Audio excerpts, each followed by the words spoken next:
It's a double fisting kind of day. I've got both coffee and tea. People at markets will always say to me, oh, I'm a coffee drinker. I'm like, and you can't have both? I drink both all the time. There was a little bit of earth left and then I added spring. So it's a mix of earth and spring, which honestly I do all the time, but it's still steeping. So we're gonna start with some coffee. I need the caffeine anyway. Welcome back to Mind Body Mel. Today's the first of what I hope is many small business vlogs. I'm Mel, also known as Dr. Mel. I'm a licensed naturopathic doctor and I mainly help people with anxiety, panic attacks, a lot of gut issues. But I also have an herbal products business called Mind Body Herbals. A really big part of my life is bringing Mind Body Herbals to life and growing this business. I started this business as a hobby on my spring break while I was in naturopathic medical school. I was just playing around with all the herbs that we were learning about and I love tea and I thought, wouldn't it be so great if I make my own tea blends? And that was where the first core collection, which is still part of the collection today, the elemental collection. So there's a tea for earth, water, air, and fire. That's when that was all birthed. While I was still in school, I was really treating it like a hobby. I was making it for friends and family, got a lot of joy from it. And for a long time, I was like, maybe this is a hobby for me, something that's just for fun. I don't want to make this a business. Not everything needs to be monetized. That's the millennial in me where I'm like, how could I monetize this? It truly felt like something that was calling to me. And it just felt like the next right step to continue with this business. After I graduated in 2023, that first year, last year really, was seeing what this business could really look like. I did a ton of markets in the Phoenix area. I've since moved to Pennsylvania, so there's been a big change there. But I loved being part of the vendor community in Phoenix. Really something special. And people loved the teas. It was amazing. Just really such a big sign that this is something that I want to pursue and to grow. I was really hearing from people how they want to be more in touch with some of these natural therapies. Of course, we can use them in conjunction with modern medicine. There's so many different ways that herbs and plant medicine can be a part of your life, your day-to-day, and help with that long-term support. And because I'm so passionate about mental health, it feels like this great merge of my two passions for herbs and for supporting our mental well-being. No matter what the herb blend is, whether it's a tea or a tincture, all of my products have that kind of lens of helping to support with chronic stress, helping to manage anxiety, to uplift our mood, keep it nice and stable. So last year, my business was really, let's just throw everything at the wall. Let's do it all or see where this could really go, making new products, doing my first product branding shoot, which was all solo and hilarious. I wish I had footage of me trying to execute that because that'd be entertaining. I did an insane amount of markets. Too many, learned a lot, had some markets where I completely sold out, had some markets where I just broke even. But I'm really grateful for it. And I think it seems very obvious on the other side of things. But when you're going through it and you're in the first year, you just want to grow so fast. Every year, I can see that I'm just going to get better. I'm going to figure things out each year and then be able to improve and plan ahead for the next year. Right now, I'm already thinking about holiday markets and it's March. So that was not happening at all last year. Now I know you really need to be on it. And if you want to do a lot of these big holiday markets, you got to be working on your inventory in the summer. So I need to know, am I doing it? Am I not? So I wanted to do these behind the scenes vlogs because I'm a solopreneur. I don't have coworkers. You can be my coworker. That's what you wanted, right? And I love watching on YouTube other small business owners. It has inspired me countless times to keep going, especially because it can be such a long journey. And especially right now, I feel like I'm in a stage where I'm working so much on my business, putting systems in place, really thinking strategically long term, but maybe there's not a lot of outward things to show from a customer or an audience standpoint. But there's a lot going on behind the scenes. Don't you always love when people on social media are like, I can't tell you, but there's a lot happening. Well, this is going to be our space where I tell you what's happening. So you're going to get the inside scoop. And I would love to hear what you want to know too. Let's switch to tea because I think this is done steeping, but I really didn't think this through. This is one of those infuser baskets. We actually have these on the site.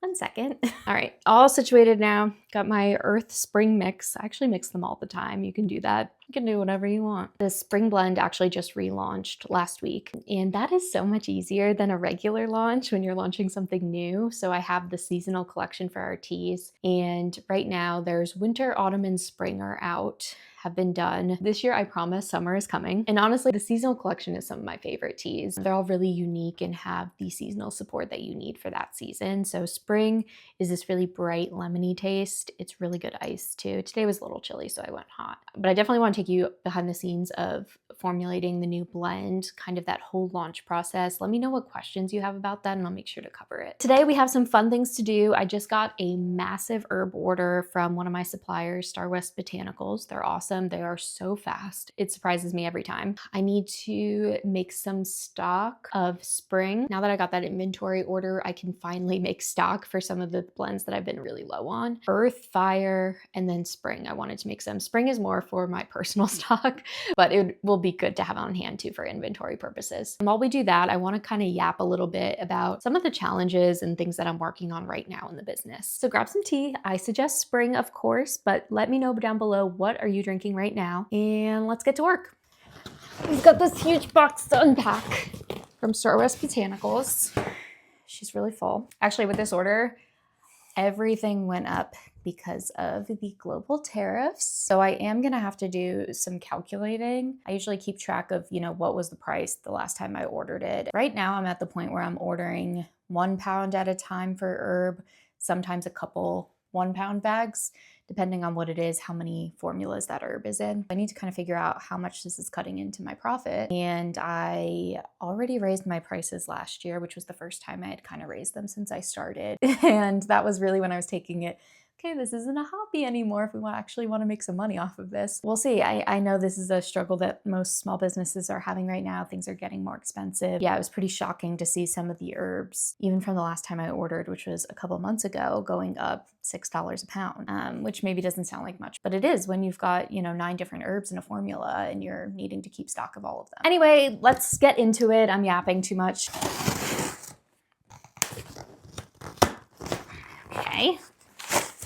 Okay. Always order organic. That's really important to my company. I'm being an all organic herb company. These are organic raw cacao nibs. They're in the water blend.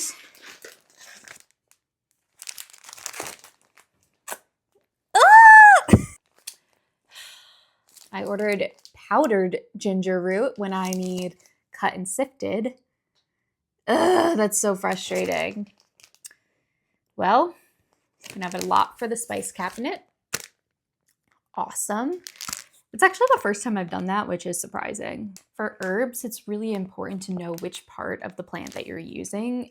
Some plants even have different medicinal value if you're using the flowers versus the root. Powders, I've been experimenting, especially with the summer tea. I was thinking about using, wow, I'm really giving you guys all the tea here. I was thinking about using lime powder for it, but it's tricky. It doesn't always melt right in when you add the hot water to the tea. Now, unfortunately, I don't see this being useful, and I still need ginger root. So awesome. Love that for me.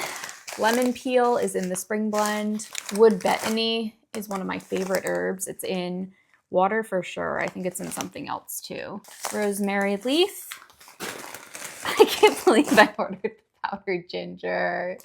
Why? Okay. Holy basil. I know I got a lot of this. Holy basil is my favorite herb of all time. I just feel so connected to it. I do have a tendency of doing too much and burning out, and this herb has saved me so many times in recovering from burnout. I've been taking it a lot lately. St. John's wort, great for mood uplift. This is in our fire blend. Another holy basil. Holy basil actually has 3 different varieties that are at least available on Star West. I go for the Krishna. I just think it tastes the best. Skullcap. Oat straw, lemon balm. I go through so much lemon balm. It's in at least 3. I love lemon balm. 1, it tastes amazing. It's just like this bright taste. It's actually in the mint family. And 2, it has this very like uplifting spirit to it. So I just feel like then I should put that in every blend. Who wouldn't want to feel that way? More lemon balm. See how big these bags are? Chamomile flowers, comfrey, nettles. I was really out of nettles, so that's good that we got a refill. I can't believe I ordered the powdered ginger. Wow. Actually, this wasn't a challenge I was going to talk about, but this is a challenge that I have. I put all of the herbs into these jars. So I've got these, this is oat straw, and then these bigger jars for like holy basil.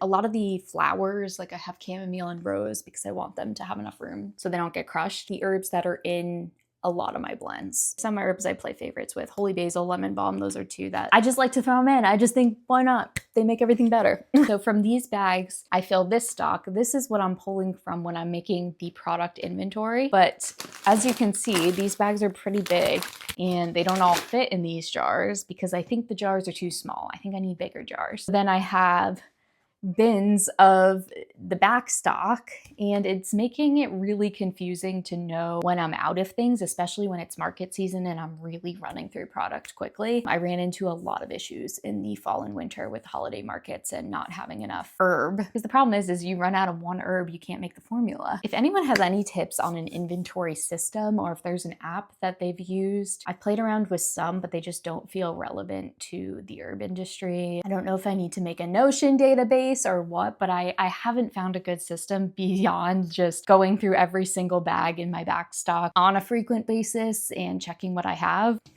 The problem is then sometimes I forget and I don't check very frequently. So that's another problem, or we'll say challenge. There's challenges and opportunities for growth, and we're working it out. But let's get some of these herbs into the jars. This is really gonna test my ability to multitask, but I thought it'd be fun to kind of talk through some of the business challenges that I'm having right now while we do the inventory.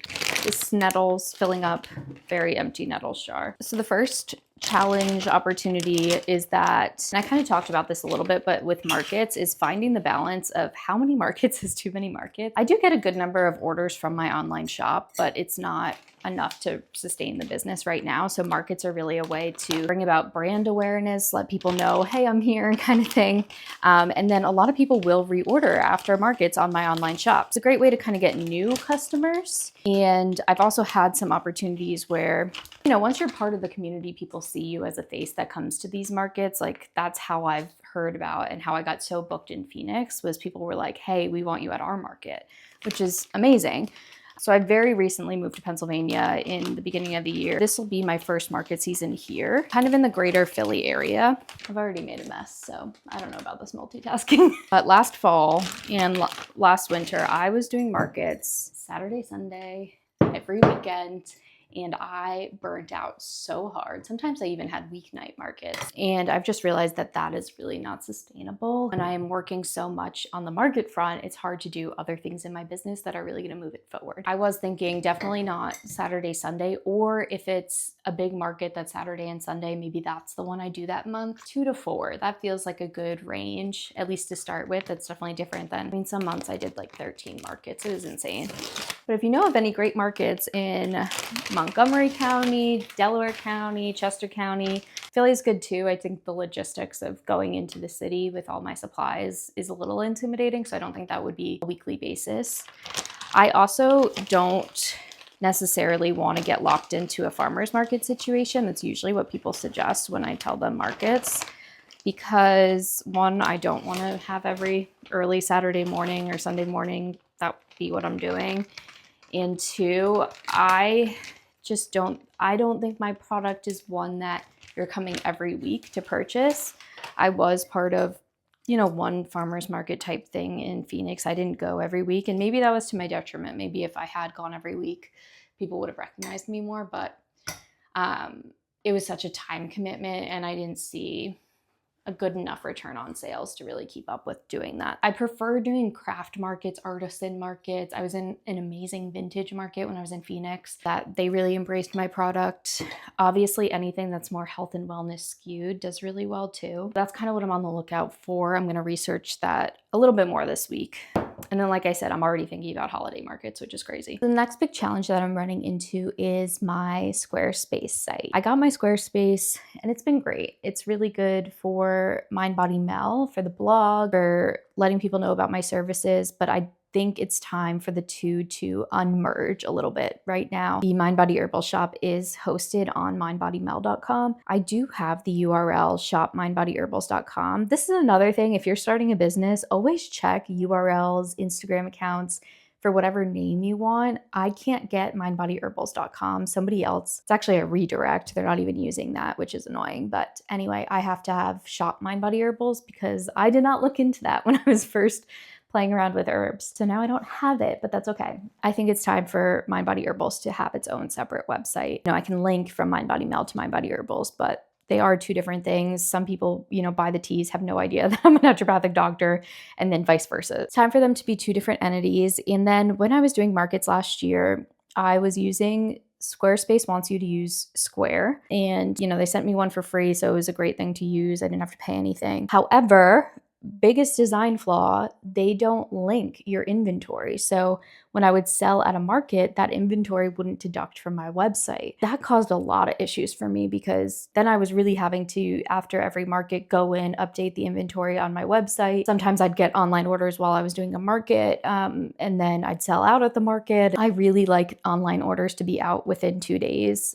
Small businesses are competing with things like Amazon. People are used to getting their orders fast, and sometimes that doesn't always happen, and people are really understanding with a small business. It's just me, but that is a personal goal of mine, is always get online orders out within 2 days. So I need to make sure that I have enough inventory on hand to do that. After talking to a lot of other businesses, seeing what other people use at markets, it really seems like Shopify is the way to go. And that was something I always kind of knew that, if this is serious, if this is a commerce site I really want to build, then Shopify seems to be the best at it. But Squarespace was working for me at the time. I don't really have any regrets about that. Money-wise, it was just the smartest choice when I was just starting out. So really in these next couple of months, definitely by the end of the year, I would like Mind Body Herbals to have its own Shopify site, to be a little bit more separated from Mind Body Mel. I think that'll make things a lot easier with keeping track of inventory too, because Shopify has that capability of, your mobile orders being at markets and such will deduct from your online. It kind of takes care of all that inventory. It's just been the direction I'm going. I just haven't had a chance to sit down and make that change happen. This is just such an interesting year. I feel like in my business, it was a lot of like last year figuring things out. And now that I've figured things out, this year is kind of like correcting the on the fly job that I did in year one and realizing what systems I really need in place to be able to continue scaling. Come here. Okay. And the last challenge is actually the biggest one. Are you comfortable? Okay. Expanding the product line past herbal teas. This has always been the vision of Mind Body Herbals. It's why I didn't name the company something that had to do with tea. I always saw it as having syrups and tinctures and glycerids and elixirs and, who knows what else. But I've realized as I've been brainstorming and coming up with different formulas that I really just didn't know that, yes, I knew how to make all these things and do kitchen medicine, but to make for the general public, to make sure that they're safe, to make sure you have the proper preservatives, I was really lacking some of that information. So I'm actually taking, can you sit down? So I actually am taking an herbal business course right now that talks about all the insurance, best manufacturing processes for small craft businesses. And it's been great. It's been really helpful in figuring some of those things out. I feel like I took a step forward, realized I didn't have enough information, and have backtracked a little bit. The first non-tea product will come out in 2025. You can see I'm saying it here, so it's got to be true. And that just really opens up a whole new avenue, a whole new market of people who are looking for tinctures, especially handcrafted small batch tinctures. There's so much magic, I feel like, in that, knowing that someone made it with a lot of intention, a lot of love. And I love the idea of it being kind of small crafted. So that's probably the challenge that intimidates me and excites me the most out of all of these. Also, that brings up more inventory issues. If I'm now making tinctures, how much more inventory of these herbs do I have to have on hand? Will I need a separate space? I already have an office, but storing all these things and then storing the tinctures of individual herbs and then my formulations as well. So lots to think about there, but I feel like that's really exciting and fun stuff. I always think product development, and then I'm already thinking about what the labels are going to look like. So that's kind of the big one that I'm working through right now. I think this is a good place to end today. I didn't have a chance to package up product. That's kind of the flow of things when I get new inventory, putting it into the jars, using the jars to make a batch of the product, having that product on hand, and then making, as I get orders or if I have markets, making a batch of the actual tea bag. I feel like I haven't even shown that. This is what the teas look like right now. I have thought about different packaging. We can get into that in another video. You don't need to know all of my challenges today. And then during the holiday season, I did sell the core collection as a set. So these are the minis. They have 3 servings in them, and these have about 18. These are the products right now, the tea line plus the seasonal. We'll have to do another video where I'm packaging these and packaging up some orders. Let me know what else you'd like to see from these small business vlogs. I'd love to take you behind the scenes, show you what you're interested in, show what it's really like to build this company and watch it grow together. Thanks so much for watching, and I'll see you next time.